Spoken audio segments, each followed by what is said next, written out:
This is Lewis Hart, a boxing social in association with Empire Fights. So always a pleasure to be joined with European bantamweight champion Charlie Edwards here on a nice Wednesday afternoon. Yeah, how's things, mate? Good to see you. Yeah, man, things are good. Went to the boxing at the weekend, was a great show. Catchall boxed a blinder, and Prograis put a real good fight up as well. It was a very awkward and tricky fight. So it was nice to be sitting there ringside watching. And to be honest, it was first time back at a big show, being like European champion. So it was nice to Yeah. go around and see all the people in attendance. I was getting asked a lot of pictures of everyone again. So it just goes to show I'm back in the big time of boxing, and I was really grateful for the support and all the people that were coming up to me, just happy to see me back on top. So it's been a great week. I'm back down into Liverpool now. Teamed up with my brother. I'm here for 2 weeks sparring with him for the Galal fight, where I'll be going completely southpaw and doing the things that Galal does best. And yeah, it's really great energy to be down there. Team back up with Stephen Smith as well. So I'm in a good place, very good place, and we've got some good news coming over the next few days. I was saying there, you being at the boxing, and obviously it's been a month since your fight, but I know you always do want to keep acting, you want to keep the ball rolling. You must, when you go to the shows and you're chatting to everyone, people are asking you questions, you must get that itch saying, I can't wait to be back in there. Yeah, 100%. Like the minute I get out the ring, yeah, I'm looking for my next fight. Like Yeah. it's mad. Like I just want to be active. I just want to be keeping that ball rolling, especially with all the inactivity. Now for me, now I'm back on top. Like I'm hungrier than ever. So like having them conversations, talking, it's been great because it just I also know that I've got a lot coming. I've got options, that are coming and getting presented to me. So I'm in a very good position, which I'm really grateful for. Like I went all the way through to world titles, and I kind of fell off, and now I'm back in the big time, and for that I'm very grateful for. So yeah, I can't wait to fight again. Yeah. Before we, I guess, get on to what potentially is next, I guess with it being a month, how have you dealt with like the downtime after the fight? I think I'm right in saying you had like you would put I don't know who put the ban on, but there was a ban from any exercise. I don't know who that would have been. But Yeah, yeah, I guess how do you deal with that downtime? well, like my coach, Stephen Smith, he puts me on a 2 week training ban after every fight, and throughout my whole career, I've never had that long where I don't train. Like I'm a training addict, but I've realised in my older age and for experience that rest is so important and more important than all the hard work and training. And when you're going into like championship fights, 10 and 12 rounders, you're putting your body through a lot. So the rest is mega important, and that's where the growth happens. Is because like when you go away from something that you've been doing so much, it's like everything locks back in, and then when you come back to the gym, you've just leveled up a whole new level. So Yeah. it's been good. He put a training ban on me for 2 weeks, which then I just spent it with my family. Like I've got a Yeah. beautiful little daughter who turns 4 in December, and she's currently 3, and it's just nice to spend family time, with her, Yeah. with her and my wife. Like I'm a simple kind of guy. All I need is healthy food, good people around me, and training. So it's simple for me. So I enjoyed my downtime. Then we went to a little holiday over in Sweden for 2 weeks, and my wife with her manager head on got me Yeah. linked up with all the amateur boxing clubs and amateur scene out there. And when I was over there, I thought, you know what, it's nice to give back. Like I remember being them little kids coming through and getting the inspiration from champions, albeit was never a world champion. So going out there and going to see all the kids and doing pads and putting them through like little tech drills and that I've been through when I was little. It's like the full circle of life, and the energy that it gives you when that little kid walks in with his eyes beaming, like wants to hold your belt and take a picture. I really enjoyed myself. So I've spent my downtime very wisely. Mhm. Charlie of the younger years would have his downtime would have been like going on holiday to Ibiza or something like that. So Yeah. I've really settled in life and I've really matured, and it's nice now to be full 120% into the sport of boxing, but know how to live my life outside of it with a good loving family around me. So I have really good, and going into the next fight and the next camp, I'm fully rested. Yeah, absolutely. And I know it's something we've alluded to quite a lot in previous interviews, but for yourself now, how much of is it a weight off your shoulders where previously, obviously, not this year. I think 20, you'd probably say 2024 has been a good year for you in terms of activity, but previously, obviously, in 2023, obviously, you had that time with a fight and then you didn't have another fight for so long. So how much of it a weight off your shoulders knowing that after this fight, you're not going to have to wait too long again? It feels good, you know, that a lot of people don't understand, mate. I've come back from the graveyard. Like, I was left for dead. Do you know what I mean? Like, no one wanted to speak to me. No one wanted me. Like, I felt like I had to like try and get back to it, like begging, like to speak and having conversations. And then Wasserman, Nissa and Keller Sowland and Channel 5 took the punt on me. And I think I've showed them like it was the right move, you know. Not many fighters, I'm telling you now, would have been able to be out for that long, which is a long time. So my last fight was a 12 rounder. My last fight before that I actually went 12 rounds was in 2019 in my Yeah, first WBC world title thing. When you look at it in that thing, like five, yeah, 6 years, like it's like wow. Like, and you come back and perform like that. So I've just got to be grateful and pat myself on the back because I never give up on myself. My team around me never give up on me. And I connected with the right people to bring it all back. And so like I'm really happy, like coming back from the dead and being back in here with fights just getting presented at me. Like I'm ready to fight anyone. Do you know what I mean? And I'm ready for any opportunity. And most of important, I'm grateful for it all, you know. But I've got to say a massive thank you to my promoters, Nissa and Keller Sowland, for taking that punt on me because there was times I didn't think I'd ever be back, and I'm back flying high now, and I'm coming into the peak years of my career, and the probably time away from fighting probably has done my body the world of good to rest and recover, and allowed me to grow into the weight division. So and matured me a lot mentally and physically. And us fighters, what we go through in actual life is what you take in the ring with you. But I'm glad that I was able to come back and perform very good, better than ever. And I'm just like a fine bottle of wine. I'm not going yeah. nowhere. I'm just getting better. Definitely, it's good to see and good to hear. And now focusing on what is next for you because it's Yeah. been a month now, and it's obviously there's a lot of plans in place. Especially in world rankings. I think fifth in the WBC and fourth in the IBF.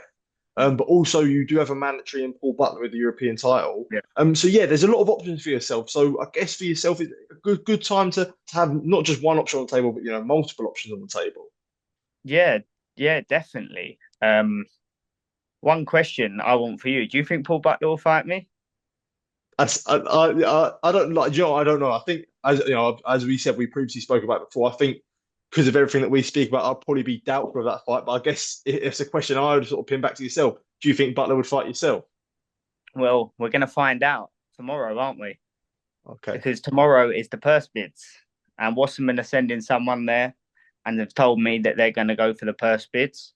So only time will tell. Am I excited about it?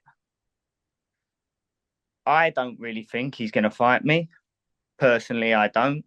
Um, at the end of the day, now he's out of all of the world rankings. Yeah. He hasn't got a world ranking to his name. He got dropped out of the WBC last month. He's been inactive for a long while now, which I think by the EBU rules, he probably shouldn't even be my mandatory right now. That's how it is. Like when you're inactive for a certain amount, X amount of time, that it's not supposed to be in the mandatory position. But however, he's in the mandatory position. We'll see what tomorrow brings. I'm I don't really think he will, if I'm honest with you. He's gone quiet. That, like I said, what does that show? He doesn't want to be found. I'll be shocked if he is in it tomorrow. And if he is in it tomorrow and it does get thing, then yeah, we're ready to go. Do you know what I mean? But we'll see. Time will tell. And but I've got other options. I've got really exciting options. Like you said, I'm number four, I think, with the IBF, which number one and two is vacant. So theoretically, I could be two or like one or two. But they're the only positions for mandatory challenges. So I've been presented with um, the IBF fight for the final eliminator, which I've accepted, and that will later go to purse bids. I'm not sure when the purse bids are, and when they have to be completed by, but I have accepted. Um, and that would put me in touch for in the next fight after I win the final eliminator into for a world title, which a Japanese fighter has. So very exciting times for me. We've also been in contact with Japan and Mr. Honda, and we're waiting on a call back, which we don't know what it can be presented by. Um, but yeah, I'm in a real good position, you know, and the next steps, what they will be, they will unfold in front of me, and each and everyone can get it, you know. But for me, if the IBF is going to take a long time with purse bids and it looks like to be 5 months or 6 months wait for that fight or something like that, you better believe that I ain't sitting around waiting for that. I want to fight. I want to fight before that. Like I've been inactive. I'm not going to risk waiting 5 months and an injury happen to someone, what or another. Do you know what I mean? Like it just happened to Rodriguez um, against a Mexican. So it's like, where do I go? That's why the EBU purse bids are getting done, because they're at the forefront of our fight mind now. So will Butler be next? Time will tell. But if We've it is, I would yeah. fight him and then go on to win the IBF final eliminator and then go on to win the IBF title in Japan. But like, who knows what can happen? We're waiting on the callback from Japan right now, so you don't know what fight they could present me. They've got everyone out there and some mega superstars. So we'll see. You said it there about Butler and having that doubt with Butler wanting to fight you. Do you think that's Paul himself or the team around him, obviously with Joe and with what happened with you and Joe? Do you think that there's a lot more to it than simply Paul Butler not wanting to fight you in a way? I don't know. That's a question that I can't answer. Um, like I said, I'm in the Charlie Edwards club, and I don't know. I don't know their answers. I will never know their answers. And yeah, man, we're looking forward, not behind. Yeah. And you mentioned there about getting the call from Japan, and you know how many great champions are in Japan at the moment. The list could, especially in and around your weight, that must be an exciting proposition to sort of go over to the Asian continent and potentially fight there with how many good champions are over in Japan. Yeah, 100%. Like a Westerner coming over and spoiling the apple cart. Going over to Japan, it's like what heavyweights are here, you know? Yeah. So like going into the bantamweight division and lighter weight divisions, it's like you become a superstar, you know, and being an Englishman, traveling over to Japan, dethroning the Japanese world champion, bringing the title back to the UK on terrestrial TV, that's massive. And Yeah. not only that, they'll want me back. Let's create a real life Rocky story. Let's go Yeah. back and let's go Yeah. take another belt. Do you know what I mean? Like that's where my mindset is. When I think, like, I visualize all the time, and like I can feel it, and I can visualize walking out in them stadiums packed out to the rafters. You know what I mean? And going and upsetting the apple cart. And like we all have to have dreams in life, and I do believe it will come true. But like I said, it's all in the right time, and that's all in God's timing. Like I've got back from the graveyard. I'm in a very good position. And whatever gets put to me and presented to me, obviously I'll have my options so I can sit around and discuss with my team which option makes best. But I am chasing legacy, you know. Yeah. So the decision I will make will be most probably based on legacy, unless the money you could not say no to. But I know that if I chase legacy and world titles, them fights with the big money will only double or triple once I'm world champion. So for me, it's more about legacy. You know, I want to become a four-weight world champion, and that would be the first ever Brit to do that. You know, that's where I'm at. I'm chasing the greats and the legacy, and like bantamweight, I'm not far off a world title. Super flyweight, I can make that and win a world title. If an opportunity comes at super flyweight now, I would take the risk and I'd go win a world title. And then there's going to be super bantam in the back end of my career. So like the visions are set high now, and I believe that with God's guidance, I will get there. But whatever's next on my journey, I'm ready. Yeah, you mentioned there about the visualizations manifesting winning that world title again. And I'm sure you think back a lot of time when you won the WBC title against Rosales, and that's always a great moment that was there to be seen with your whole sort of team around you. How much passion and how much visualization do you ever sort of imagine, as you say, going to Japan and having that moment once again where you become a two-time two-weight world champion that you so much All the desire? time, all the time. I'm always thinking about it when I'm going to bed at night. Every day I'm thinking about it. When I drive my car and I'm on my own, I think about it. Mate, I journal, I write things down. Like I'm putting it out there. Like I'm really believing it. And I've even got my ring walk tune. I can visualize walking in how I'm doing the ring walk and walking into the stadium. Well, it gives me goosebumps Yeah. now thinking about it and with the stadium and everything. So like I do it regularly, and I believe that I've been given this dream and it's been put into me for a reason, and I need to chase this. And that's why I work so hard. That's why I dedicate myself. That's why I could never walk away from this sport of boxing, because there's a bigger purpose out there that's driving me and guiding me. And like I'm just grateful that I'm now back in the light after all the trials and tribulations. But I do believe I had to go through all them to make me who I am today. So this next stage of my career is now the go time. Definitely, and it's definitely an exciting time for yourself, Charlie. I did want to move on. Actually, you mentioned being in Liverpool. Not only obviously you training in Liverpool, but your brother's now training there as well, and helping Yeah. him prepare for the Galal Yafai fight, Edwards Yafai. It happens once again, and I know we spoke at the press conference, but as you say, that the weeks and weeks are ticking on. It's about a month away now, and I'm sure it's something that you must be excited for as well as helping him out too. Yeah, I'm super excited about it. This is big time boxing. Like Sonny's flying the flag right now against the Yafai, and mate, when we go into battle on fight night, it's going to be so great. Fight week, everything. It's when we rock up to that fight week, and he's going in there to do a number on Yafai and do a good number on him too as well. Frustrate the life out of him.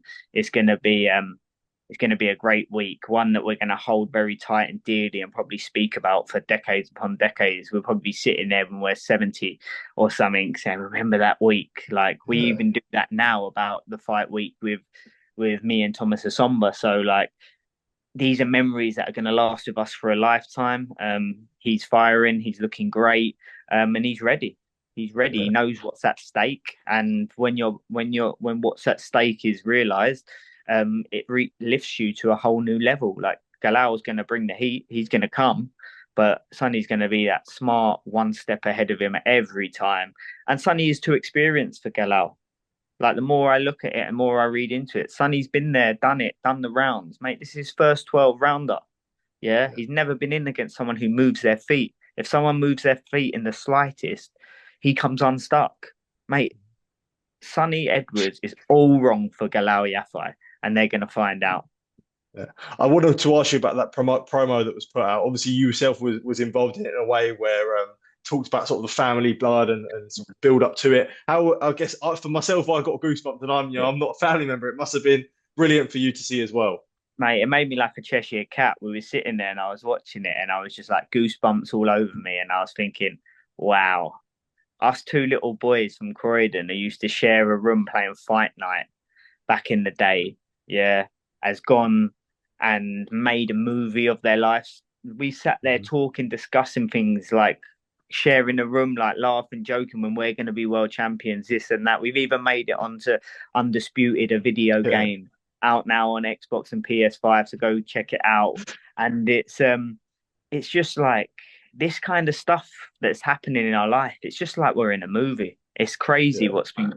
what's falling in front of us, and watching that back, it's like wow, yeah, we were those kids.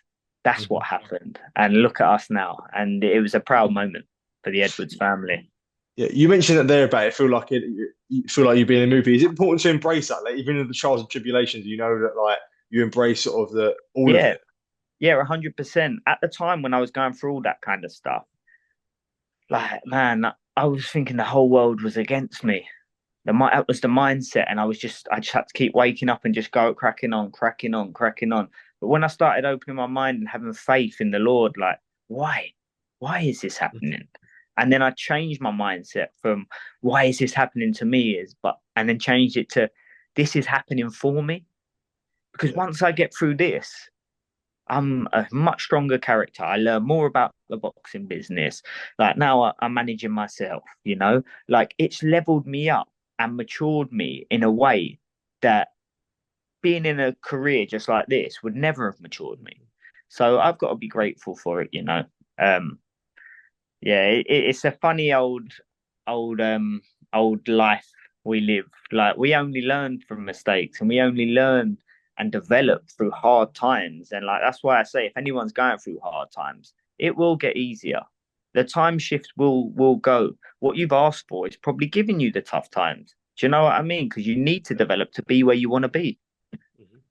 Definitely. And that one thing I did want to ask you about, Charlie, especially for Yep. this camp as well. Sonny's obviously training in Liverpool now and no longer in Sheffield. Yeah, I guess what do you make of that? And I guess is it good to have your brother both training in the same city as him? Yeah, he follows me everywhere, my brother, doesn't he? Yeah, Nah, yeah, I'm only messing. I'm only messing. Yeah, it's great. It's great to be here because Liverpool's always been like a kind of second home to me. The Scousers have always welcomed me very well and supported me. It's a real big boxing city, and obviously my coach is here, and I'm at Four Corners Gym, and Sonny spars in Four Corners Gym now. He's with Chris Williams, and he's got someone flying in, another coach coming in, the secret weapon. Yeah, man, it's really nice to have him around. Like I said, me and my brother are closer than we've ever been for years and years and years, and it's really nice to have that brotherly bond again. Um, and he's enjoying it most of all. He feels fresh. He feels like he's learning. He's developing. He's enjoying boxing much more now. Like sometimes things come to an end, and you become stale, or you get bored, or you just need a change, just because you've yeah. been doing it for so long. So he seems in a very good place. He's happy, and a happy fighter is always a dangerous fighter. There's no truer thing said, and it looks like it will show. It will show on fight night, I think. Absolutely. Charlie, as always, a pleasure to be speaking to you, mate. Always good to catch up. Anything else you want to say? Any last words before we do sign off? Just a massive thank you to everyone. We're back in the big time of boxing. Options on the table. Let's see tomorrow what happens with the European purse bids, and then we can have conversations and go from there. That's one option. I've got another option. We're waiting for purse bids, so we don't know how long that's going to take. But believe me, Charlie Edwards is not sitting out inactive anymore. Yeah, perfect. Excited and Right. good to hear. Charlie, as always, mate, a pleasure to catch up with you. Always Top man. appreciate your time, mate. Top man. Thank you. Thank you, mate. Nice Cheers. one, mate.